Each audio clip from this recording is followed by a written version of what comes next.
Hey guys, so today I'm going to be doing my February reading wrap up, and I think in total I read 4 books, maybe it was 5, but let's just get into them. Starting off, I wanted to give an update on where I am with Full Metal Alchemist, and I did read volumes 7, 8, and 9, and that's all that I managed to read in the month of February, so I'm still planning on finishing this because I'm still really enjoying it, but I just didn't read any for the rest of the month. A goal for March will definitely be to read maybe 2 or 3 of these 3-in-1 bind-up volumes, and I'll be well on my way to finishing the series then. Next, I listened to the audiobook for An Ember in the Ashes by Sabatir, and I give this like a 3.5 out of 5 stars. It wasn't that it was bad or anything, it just felt pretty average for me. It didn't really spark any particular interest. There is enough interest for me to continue reading with the series, which is why I gave it a 3.5 out of 5 stars. But maybe it's just that I wasn't in the mood, and I've discovered this month that I'm kind of getting out of a fantasy kick that I'd been in for the past few months, and honestly all I want to read right now is rom-com type books. I have started the second book in the series because, like I said, I'm still interested in knowing about it.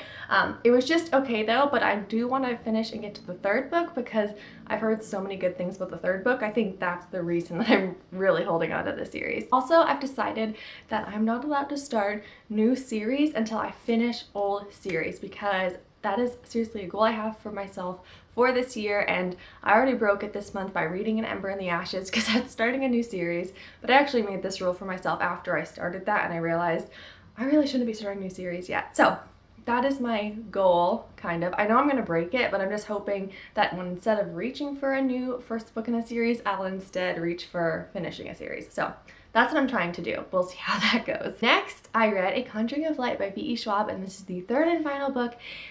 Finally, I'm so happy I can say that, in the Shades of Magic series. So I give this book like a 4.5 out of 5 stars. In my opinion, this was the strongest book in the series. It had a totally different plot line from what I was expecting, and I honestly got such strong Bird Box vibes from this because I just watched Bird Box a couple weeks before reading this, and very similar creepy qualities are found within this third book in the series.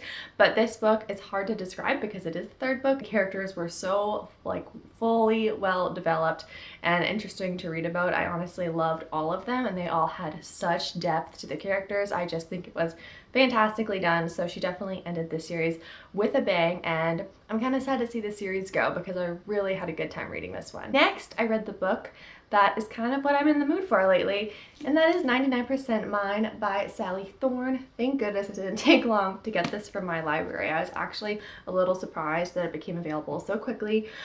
So if you don't know, Sally Thorne also wrote The Hating Game, which is a book that I read when it came out 2 years ago, or was it 3 years ago? It's been a while, and I really loved The Hating Game. It's a total rom-com style novel with these characters who start off hating each other and then they fall in love, and it's just so hilarious. So 99% Mine is similar in that rom-com style fashion, but with 2 vastly different characters.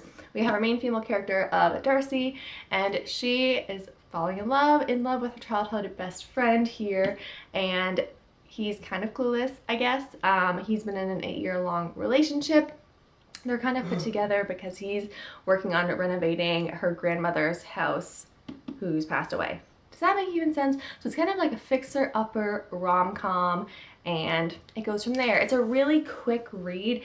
Overall, I think I'd give it like a 3.75 out of 5 stars because it just wasn't quite good enough to get 4 stars from me, although I really wanted to, and it was the kind of book I was in the mood for reading. There just were some things I think that could have been done better. For example, I didn't particularly enjoy her way of writing dialogue. I felt a lot of it was really choppy, and I also just had some issues with the main character of Darcy, which is a common critique I've heard when I've read other reviews of this book, but she's just not the most likable character. She's just not a main character I could identify with really in any way at all, and so that was hard for me. And also, her twin brother, I did not like him at all. I'm sorry, but yeah, so there were just some problems with the characters in this book. The main character of Tom, I think that's his name. I just read this 2 weeks ago, so yes, Tom.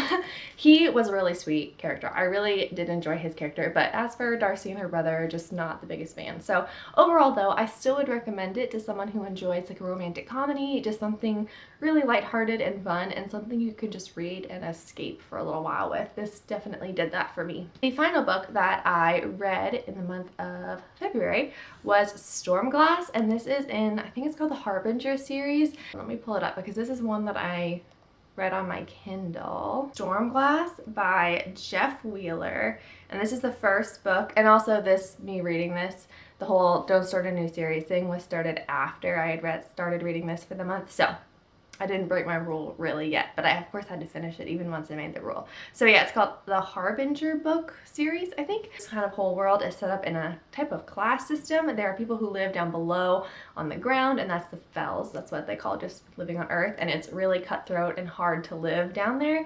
And then what the rich people live on are sky manors. So they actually live like on these floating structures up in the sky, and they have cities up in the sky. Also, something I didn't know when I started this, I haven't read a book with a 12-year-old main character since Harry Potter. She lives in the Fells, and this guy from Sky Manor, he comes to her house where she's living. She's an orphan and she's just in like a foster home. A lot of the kids in the Fells are orphans. They don't have their parents anymore because, like I said, it's really hard to live down there, and most people don't live too far into adulthood when they live down there. She kind of gets taken up into the sky with someone who kind of comes and rescues her, and it's about her adjusting to this whole different society and this whole different life, and just the oppositions she receives from some of those even within the household, because she's just so different and she's looked down upon. I feel like this series can just go in so many different directions, so I'm definitely curious to see where it finally takes us, because you can tell that this book is really just setting the stage for the rest of the series. This is another one I'm giving like a 3.5 out of 5 star rating to, just because, I mean, it wasn't like my favorite thing, and honestly it could also be the mood I was in. As I've said before, I've kind of like not been in the mood of this kind of genre. Overall, it was okay. I think I'll still continue with this series or read more books by him, because I've heard that his other series are just phenomenal. So if you've read anything by him and there's a series in particular you would recommend, I'd definitely love to hear it, because I didn't have a single problem with his writing or anything like that. I thought it was interesting and engaging, and it definitely kept me wanting to keep reading the book. So I would definitely be wanting to read more from him. That wraps up my February wrap up.